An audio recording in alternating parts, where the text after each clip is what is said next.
साथियों नमस्कार। साथियों, हमारे देश में कोई भी काम ऐसा हो जिससे हमारी सिक्योरिटी मजबूत हो रही हो, या भारत पाकिस्तान को धूल चटा दे, या भारत चाइना को पीछे करवा दे, तो इस देश में कुछ लोग ऐसे हैं जो इस बात को बिल्कुल प्रसन्न नहीं होते। इस बात से इसमें कोई ना कोई कमी निकालते हैं। इसी क्रम में इस बार कमी निकाली गई है ग्रेट निकोबार प्रोजेक्ट को लेकर के। इसमें कमी निकालने वाले दो ही लोग हैं, एक है एंटोनियो माइनो और एक है इनका बेटा राहुल गांधी।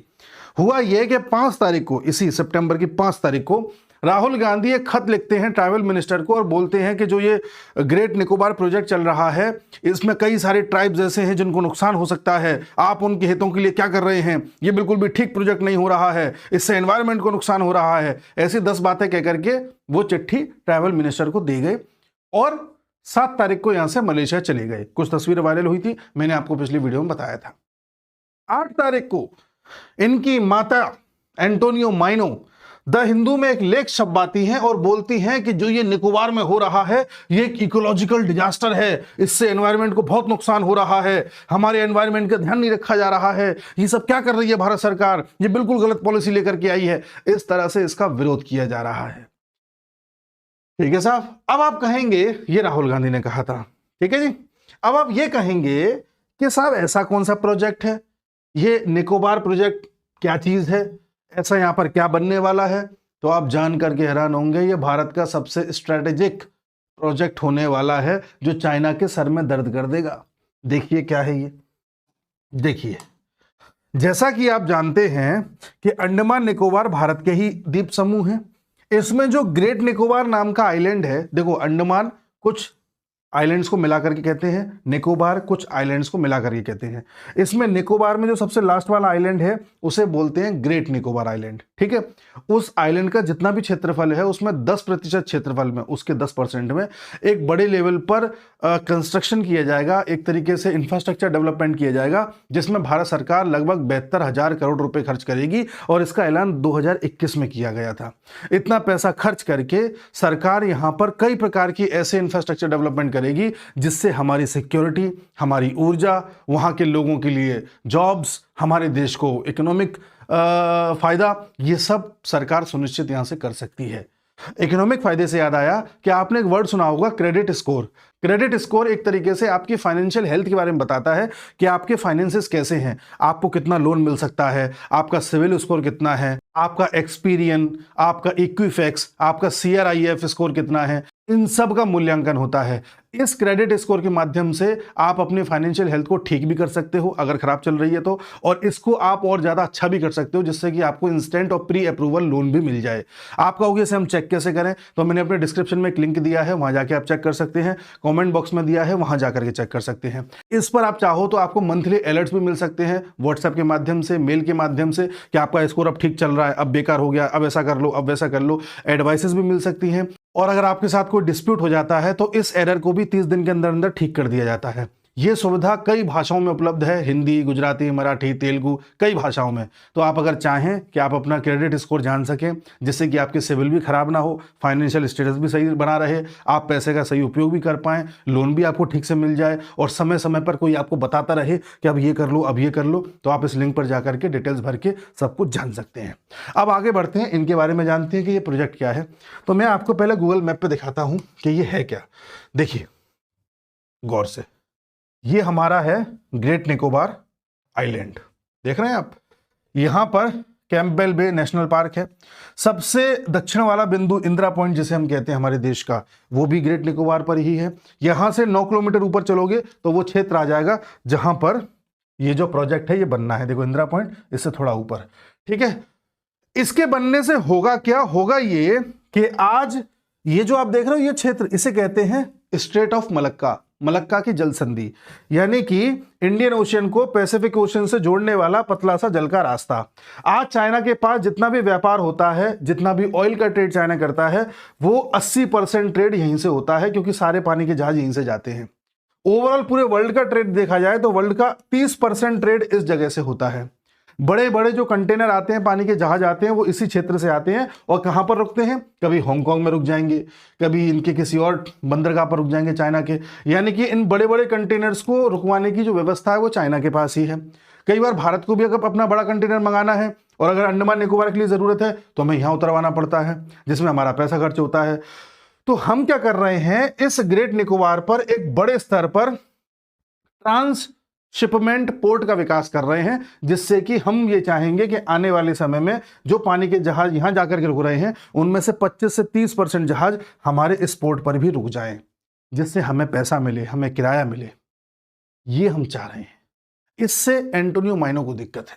दूसरा देखिए आप, इसमें हम देखो 72,000 करोड़ रुपए लग रहे हैं, इसमें हम काफी कुछ बनाने जा रहे हैं। भारत इसमें ट्रांसशिपमेंट पोर्ट बनाएगा, एयरपोर्ट बनाएगा, पावर प्लांट बनाएगा, टाउनशिप बनाएगा, जो कि ग्रेट निकोबार आइलैंड पर ही होगी। ठीक है जी। और सुनिए, इसमें ये लगभग 30 साल तक पूरी योजना चलती रहेगी और 166 स्क्वायर किलोमीटर पर यह तैयार होगा। ठीक है साहब। और इसके जरिए हमको लगभग हर साल भारत को 30,000 करोड़ का फायदा होगा, 18 से 30,000 करोड़ तक का फायदा होगा। ठीक है जी। हांगकांग जैसा हम प्रोजेक्ट बना रहे हैं, हांगकांग जैसा, सोचिए मिनी हांगकांग हम यहां पर हम बना रहे हैं। ठीक है। इससे दिक्कत हो रही है किसको, एंटोनियो माइनो को। ठीक है जी। तो इसमें हमने ये तय किया है, भारत ने यह तय किया है कि यहां पर लगभग जो ट्रांसशिपमेंट पोर्ट है गैलाथिया बे पे बनेगा, जो कि लगभग 14.5 मिलियन TEU यानी 20 फुट इक्विवेलेंट यूनिट्स को झेल सके एनुअली। इतना बड़ा पोर्ट हम बनाने जा रहे हैं। 25% ग्लोबल जो ट्रेड होता है मलक्का स्ट्रेट पर, उसमें से एक करीब 20 से 30% का शेयर हम ले सकें, इसकी हम कोशिश कर रहे हैं। इंटरनेशनल एयरपोर्ट बना रहे हैं, जिसमें जो हवाई पट्टी होगी वो 3,300 मीटर की होगी, लगभग 3 किलोमीटर से ऊपर की होगी। ऐसी व्यवस्था हम वहां कर रहे हैं। 450 megawatt gas based solar power plant हम वहां पर बना रहे हैं, जिससे कि वहां पर एनर्जी की सप्लाई हो सके। ठीक है। और ये इंटरनेशनल एयरपोर्ट भी है, ये ग्रीन फील्ड है।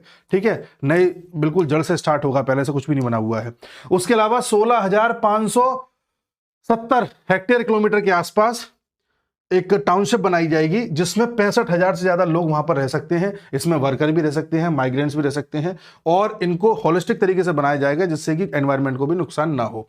ठीक है साहब। लेकिन दिक्कत किसको है, एंटोनियो माइनो को। हर साल ये पोर्ट जो है आपको 30,000 करोड़ रुपए देकर के जाएगा 2040 तक।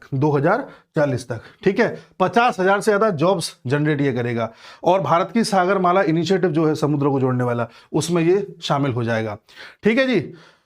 ये जो कंस्ट्रक्शन है ये कुछ फेजेस में तैयार होगा, जो कि 2024 से स्टार्ट होगा और 2028 तक ये ऑपरेशनल हो जाएगा।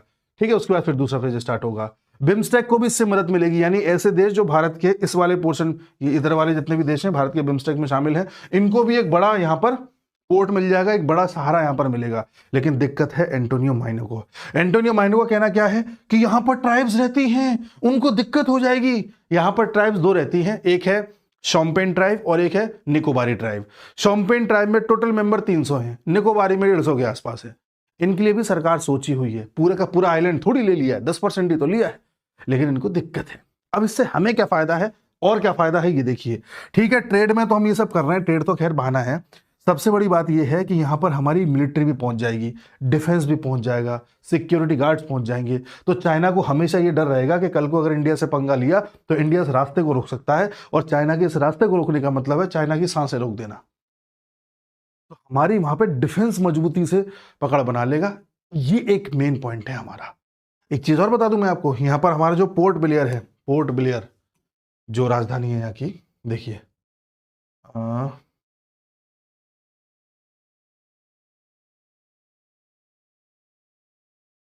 पोर्ट ब्लेयर में अभी भारत क्या एक ऐसी व्यवस्था है जिसमें हमारी तीनों सेनाएं, चाहे आर्मी हो, चाहे नेवी हो या एयरफोर्स हो, तीनों का बेस बना हुआ है पोर्ट ब्लेयर में।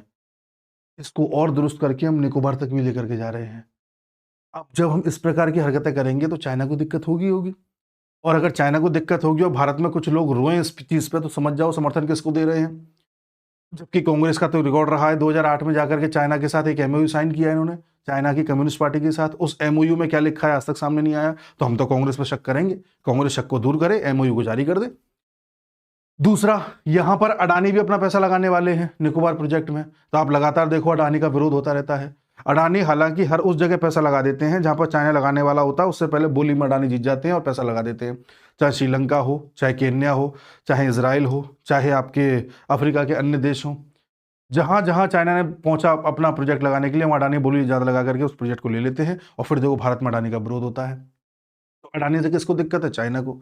अडानी का विरोध कौन कर रहा है? भारत के लोग।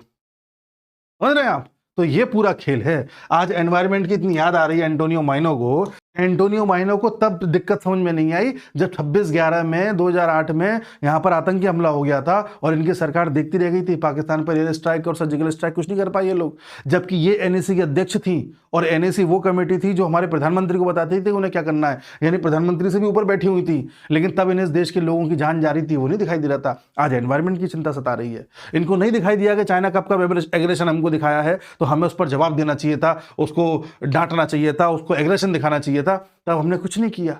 यहां तक कि इनके जो डिफेंस मिनिस्टर इनके टाइम पे जो थे हमारे देश के, एंटनी साहब, वो तो ये कहते थे कि हम बॉर्डर के पास अगर कंस्ट्रक्शन ज्यादा करेंगे तो चाइना नाराज हो जाएगा। तब इनको नहीं दिखाई दिया कुछ भी।